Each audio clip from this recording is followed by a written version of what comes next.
We made it through the night, but the morning seems to be worse. My name's Kyle, and I'm on a mission to canoe across the United States from tip to tip. I started May 1st in Neah Bay, Washington, and I am headed all the way to Key Largo, Florida. So here's the deal.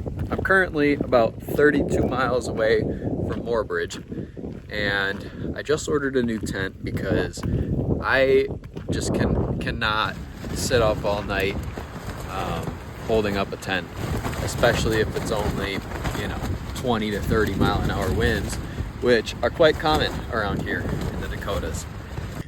Tomorrow there's also supposed to be basically no wind, and I mean, the other day I did a 42 mile day, 13 hours or so. So if, I can do 30 miles in maybe 9, 10. So I'm not too worried about it. This is a good chance to stretch my legs because my legs have been really hurting. Look at this. I mean, this is prime South Dakota. Like, yeah.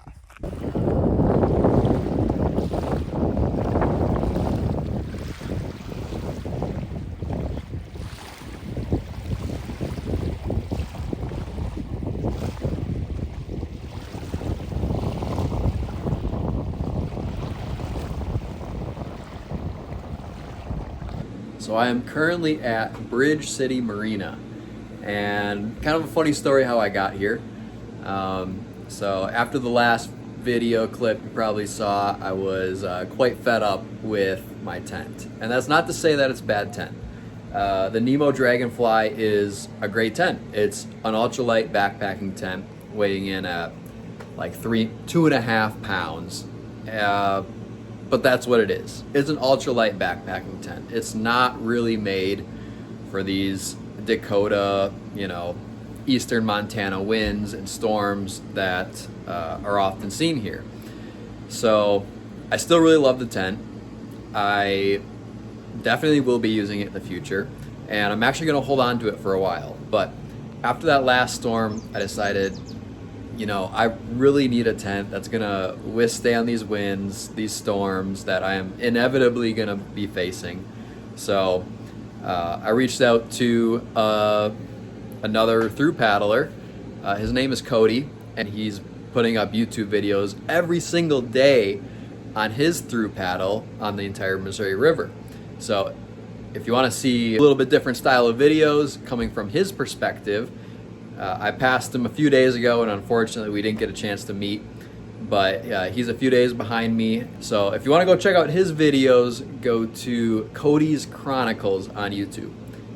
Super nice guy, great videos, and I really thank him a lot for telling me his experiences with his tent. So I actually got almost the same exact tent that he got. He got a Hilleberg, I believe it's called. He got the Hilleberg Engine 3-person tent. He has a lot more gear and just travels a little bit differently than I. So I decided to go with the Hilleberg Engine 2-person, which it's the 2-person's coming in at 3.5 pounds. So it's a pound heavier than my other tent. But he also said that this Hilleberg tent, it's essentially bomb-proof. And he was in some of the same storms that I was, and he didn't have any problems.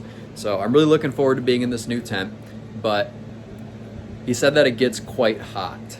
And so for that reason, I'm also going to be keeping my Nemo Dragonfly 1-person for at least a little bit until I feel it out and see how hot this Hilleberg really gets. So I picked up an extra 3.5 pounds, which I'm not quite psyched about, but it is what it is. My rule is whenever I pick up a new piece of gear, a new item, I have to drop something. So what I ended up doing was I dropped some of my fishing stuff.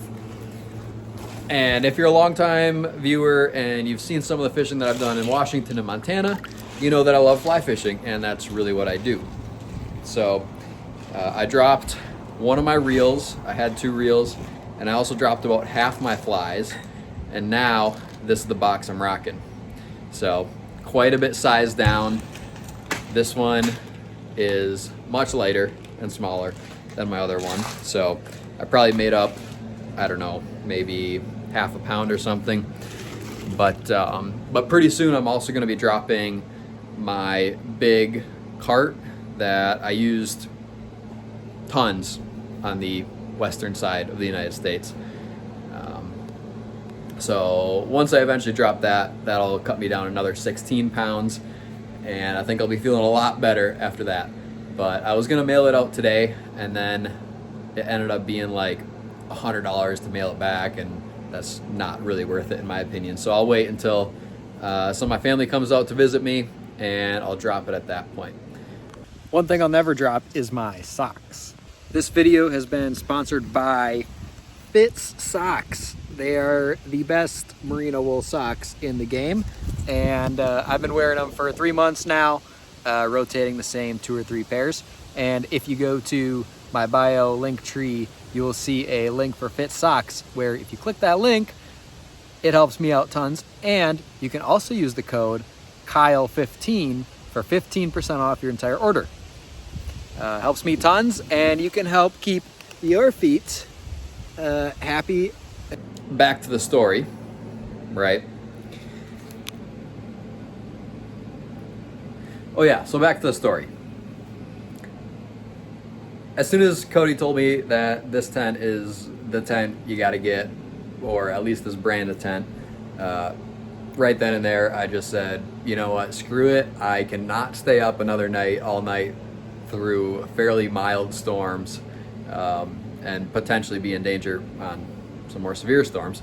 So I was looking for somewhere to ship it to, and I was like, where can I ship this to, blah blah. Well, I found this marina and resort, and I just called them up and said, hey, is that okay if I'm paddling the Missouri, is that all right if I ship this tent to you? And they're like, yeah, no problem, of course you can ship the tent to us, we would be happy to.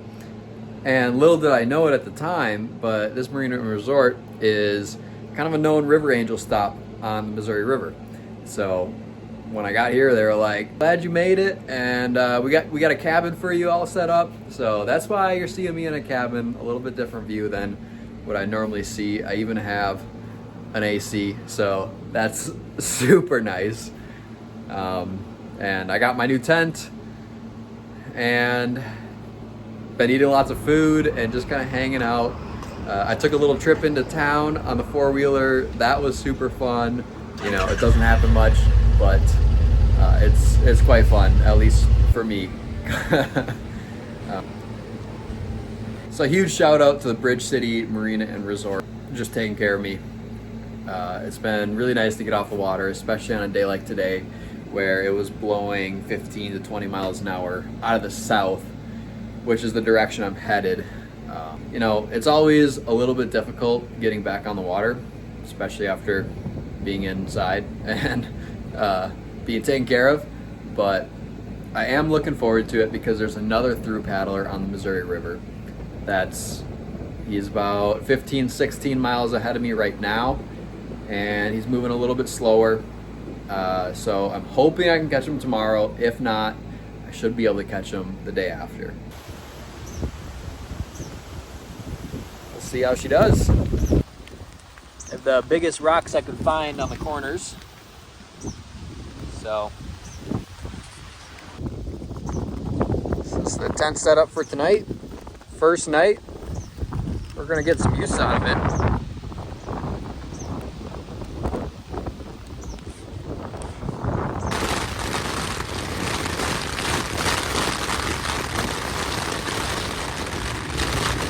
So far, so good. The real test is yet to come. I ended up catching up to Bob, and he made me some coffee the next morning. So a little jolt of caffeine got us moving, and we started down Lake Oahe. He's in a Kruger Seawind canoe, which is kind of a legendary canoe, and he also has a Falcon sail. So I've been getting lots of tips from him, and we've been covering some miles. It was kind of entertaining. We got to switch canoes and see how each other's felt. He saw what the power of a lightweight setup can do, and I got to feel what a Kruger Seawind can do. Bob, how do you paddle? On just our second day together, things started to take a turn for the worse. Just as we got blown to shore, I got a notification that we were expecting some seriously severe weather. There's a high likelihood of tornadoes and maybe even a derecho, aka extremely high winds. The message said, get to cover immediately, secure your boats best you can, outhouses are good luck. And so right then, I had a decision to make. Should I hang out with Bob and try and hunker down, or make the 6-mile trek to the nearest boat launch with an outhouse? Bob didn't seem too razzled by it. He's been through all sorts of weather events and situations like this in the past.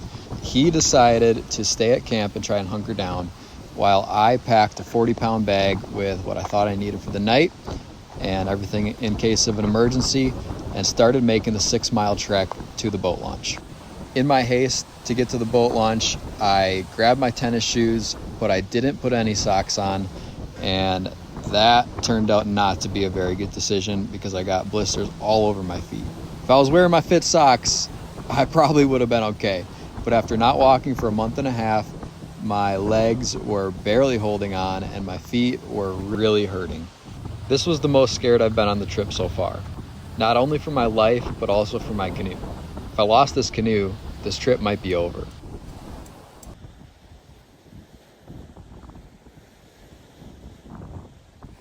I did my best to secure my boat. Bob ended up pulling his into a willow thicket and thought in case of an emergency, he would just jump inside the canoe. Since it's a Kruger, he's pretty well protected on all sides.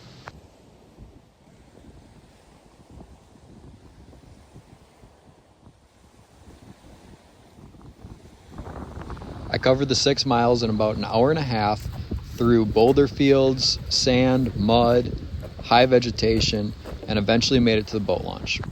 This is the second night I've spent in an outhouse, and honestly, I'm starting to not hate it. I kind of have a system down of tucking some toilet paper in between the seat and spraying a bunch of bug spray, essential oils around, and leaving my deodorant open. Now, in the end, this turned out to be a false alarm, and the storm pretty much completely skipped us, but I still think it was the right decision for me at the time. The next morning, I bandaged my feet up and put some socks on for the 6-mile trek back to the boat. Throughout the last few days, I've been making fun of Bob for all of his toys, and one of these being this piece of rebar and hammer. At first, it was a joke, and now I kind of respect him for it. Not only carrying the weight, but it does kind of come in handy at times. I did say kind of. After a few more ruthless days of paddling and sailing, we eventually made it across Lake Oahe and celebrated with some pancakes. This is the last huge reservoir of the trip, coming in at over 200 miles. I'm now almost to the halfway point of this cross-country canoe expedition. And let me tell you, having a friend for the past few days has been a game changer. Not only for my sanity, but just good to paddle with a fellow paddler. After finishing Lake Oahe, that's a pretty big relief, but I really just didn't expect how big of a challenge this weather would be. You know, we're kind of getting into that part of the summer where it's just storms like nonstop. Last night it rained a whole bunch. It's another day of 15 to 20 mile an hour winds, and we can't really go anywhere even if we wanted to. So we pulled up at the downstream campground here, and there is a river angel that's the host of this campground, and they've been taking very good care of us, along with some other local pier Ians, that might be what they call themselves, including the owner of the pizza ranch, who sent us out pizza. So that was super cool. We should be hitting the water again tomorrow. I have been nursing my shoulder injury these past few days, and it's good to kind of slow down and get off the water, take a break. I did a resupply, so I have a full barrel of food, and I'm itching to get back on the water. I don't know how long I'll hang out with Bob because it is really nice having a friend on the water, but also I do need to be moving a little bit quicker. So he's been showing me lots of tips with the sails. You know, the sail is kind of been somewhat of a challenge for me because I'm not a sailor. I don't claim to be. I don't never have been, but he is, and he's been showing me some good techniques, including he likes to have a whole bunch of water just under his seat to kind of act as a ballast for the sail. And so I did that the other day, and it really made a big difference. So it's a little bit more weight to carry around, but if it makes sailing a little bit easier and takes a little bit of the load off the shoulder, I think that's a good thing. So until next time, keep on stroking.